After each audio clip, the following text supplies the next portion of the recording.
waits to strike.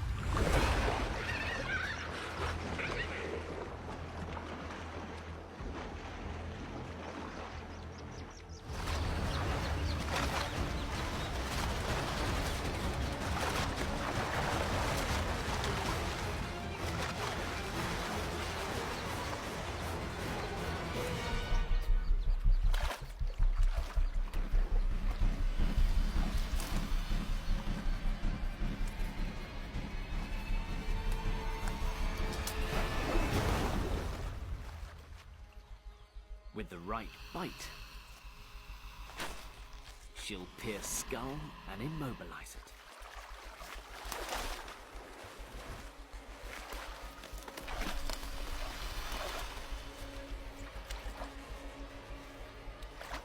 But this caiman is much more than a mouthful.